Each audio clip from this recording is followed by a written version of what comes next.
Jesus não é o meu Salvador porque Ele resolve circunstancialmente meu problema. Jesus é o meu Salvador porque Ele é minha referência, Ele é o meu modelo.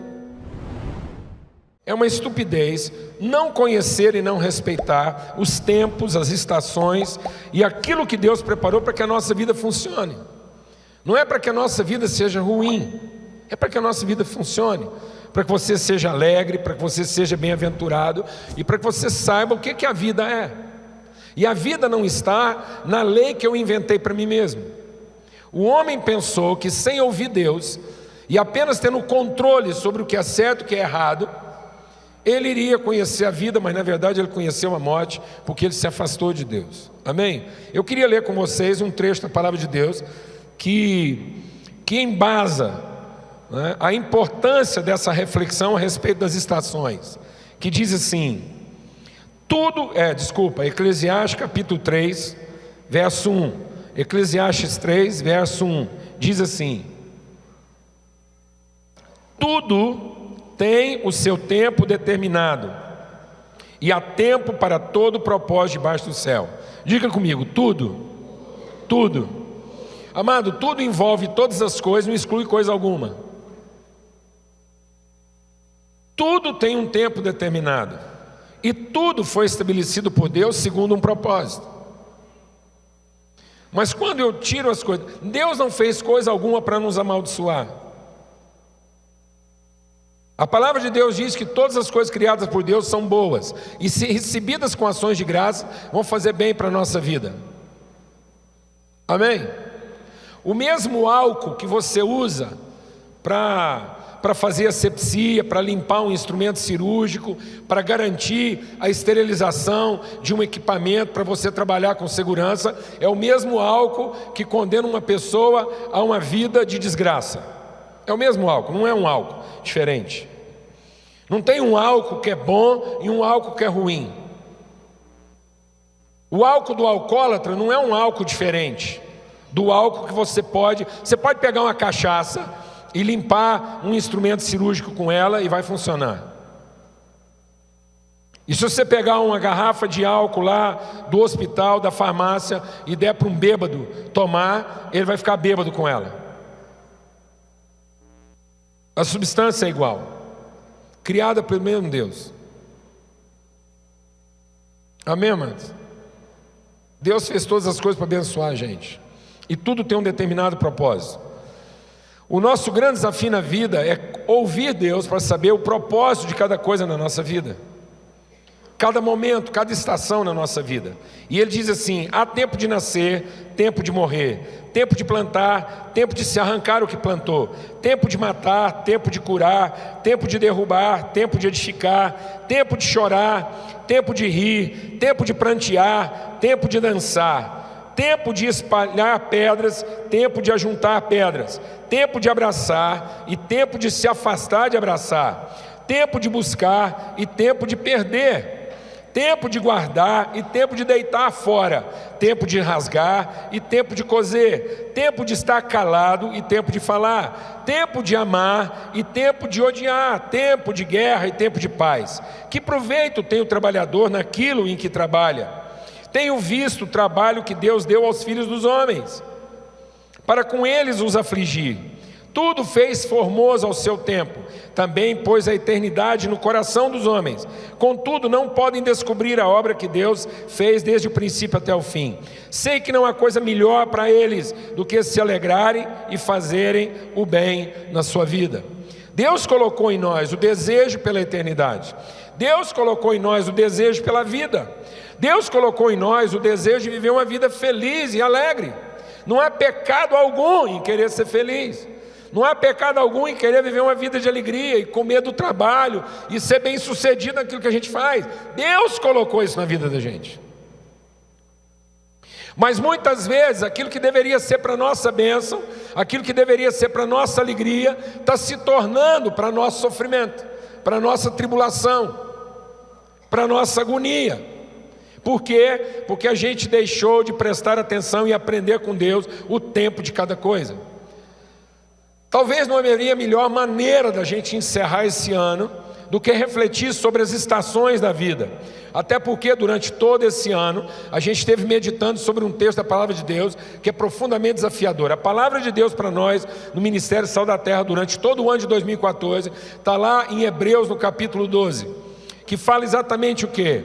Deixando o embaraço, deixando o pecado, deixando tudo aquilo que se apegou na nossa vida, deixando tudo aquilo que nos embaraça, nos compromete, nos atrasa, fazendo uma limpeza na nossa vida. Nós devemos olhar firmemente para Jesus e seguir o autor e consumador da nossa fé, Jesus.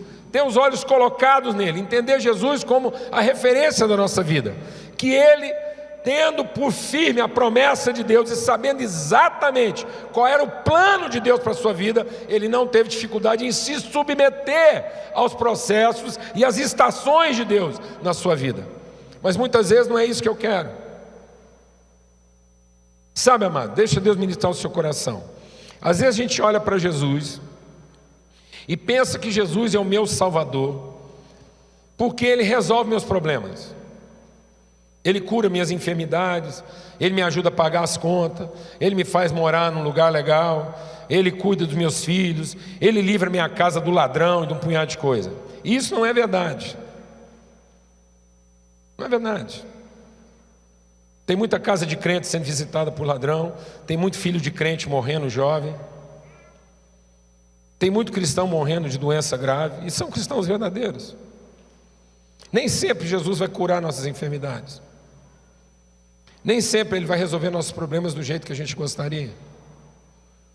A palavra de Deus diz que Jesus, Ele fala para a gente isso. Ele diz, olha, a noção que vocês têm de poder é de alguém capaz de resolver os problemas de vocês. Então a única forma que eu tenho de chamar a atenção de vocês é resolvendo seus problemas por um pouco. Mas depois, o que eu quero é ensinar vocês. Eu quero que vocês sejam meus discípulos, meus seguidores. Então, na verdade, mais do que resolver nosso problema, Jesus quer nos mostrar o caminho. Jesus não é o meu Salvador porque Ele resolve circunstancialmente meu problema. Jesus é o meu Salvador porque Ele é minha referência. Ele é o meu modelo. Ele é meu destino. Ele me mostrou como é a vida de alguém que se submete totalmente ao plano de Deus. Alguém que sabe respeitar com alegria. Alguém que se entregou na mão de Deus para viver uma vida exatamente conforme Deus planejou. E ele foi bem sucedido nisso. Amém, amados? Por isso Ele é meu Salvador. Porque Ele ilumina os meus olhos. Ele inspira a minha vida. Ele me mostra por onde o caminho vai.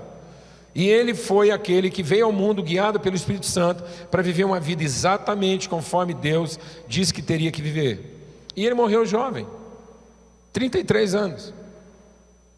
Aos 33 anos de idade, Jesus já tinha terminado seu serviço. Pôde voltar para casa. Glória a Deus, amados. Glória a Deus, amados. Começou o trabalho dele com 30 anos. Em 3 anos ele terminou tudo que tinha que fazer, voltou para o Pai e pronto. Glória a Deus. Já tem um punhado de gente pensando aí, bom, então eu não vou obedecer a Deus, não vou viver a vida de acordo com o plano de Deus, porque pode ser que com isso eu vou morrer cedo. Não, mas eu não sei se você vai morrer cedo ou tarde. Eu sei que você vai ser bem sucedido tanto quanto Jesus foi. Glória a Deus, amado. Aleluia. Amado, eu não quero viver muito, eu quero viver bem. Amém? Coisa desgraçada é alguém que viveu muito e mal. Não tenha como plano de vida viver muito. Tenha como plano de vida viver bem, com toda intensidade, saber o que a vida significa. Você já imaginou o tamanho da frustração de alguém que vai viver muito e no fim da sua vida vai perceber que não produziu, que não gerou, que não realizou o projeto de Deus para a vida dela? Alguém mexe essa luz aqui que está quase cegando a irmã aqui, ó, fazendo favor. Ela já não acha mais lugar, tem uma luz aqui que está batendo bem no rosto dela aqui. Não tem jeito de mexer, não?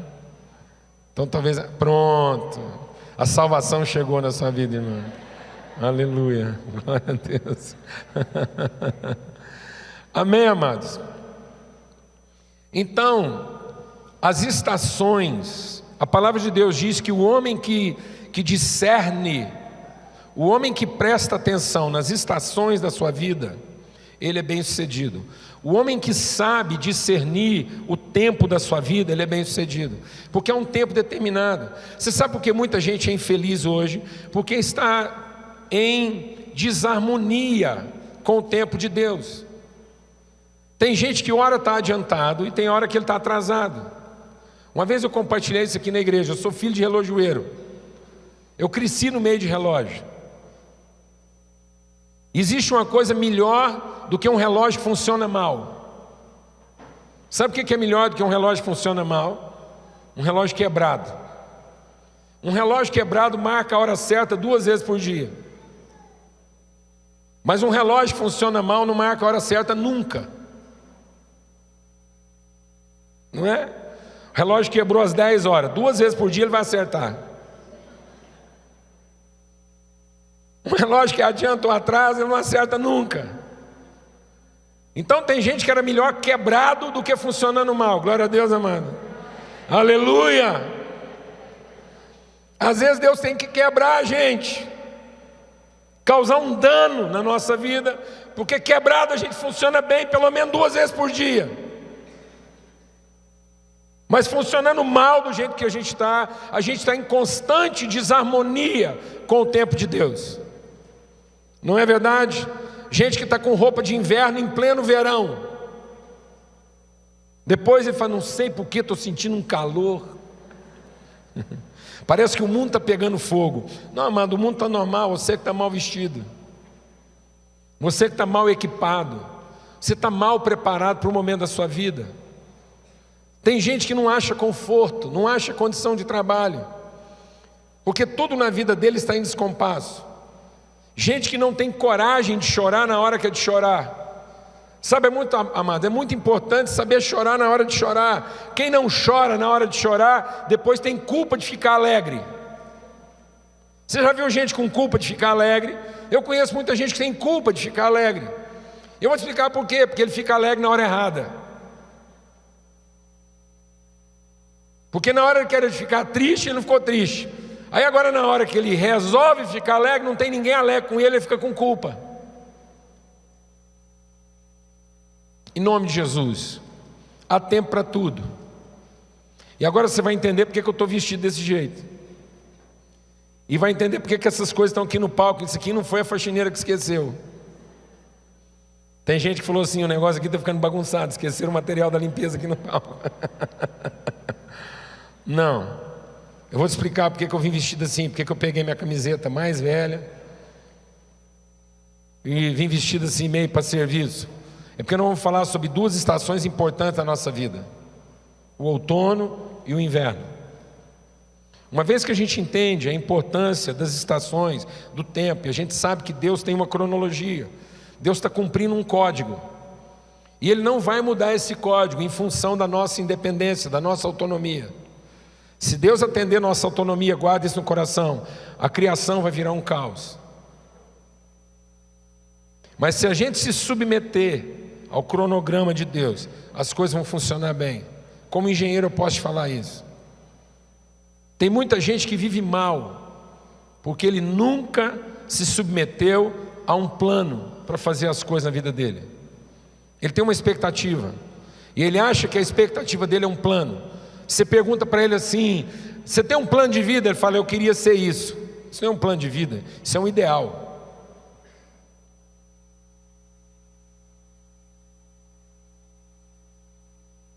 Amém, mano? Amém? Eu estou te perguntando qual é o seu plano de vida. O que você pretende fazer até os 20? Depois o que você pretende fazer até os 30? Depois o que você pretende fazer até os 40, até os 50? Qual é o seu plano? E até que ponto esse plano está harmonizado com aquilo que é a vontade de Deus para a sua vida? Nós estamos vivendo um tempo hoje que tem um punhado de gente que se tornou meninos velhos, são crianças velhas. Gente que conserva sentimento de menino, pensamento de menino, vontade de menino e ficou velho, está em desarmonia. Deixa o Espírito de Deus ministrar o seu coração. Deus planejou você para funcionar bem. Deus planejou você para ser bem sucedido em todas as coisas. Deus planejou você para dar certo. E para no fim você poder dizer bendito Deus e Ele poder dizer bendito Filho. Amém.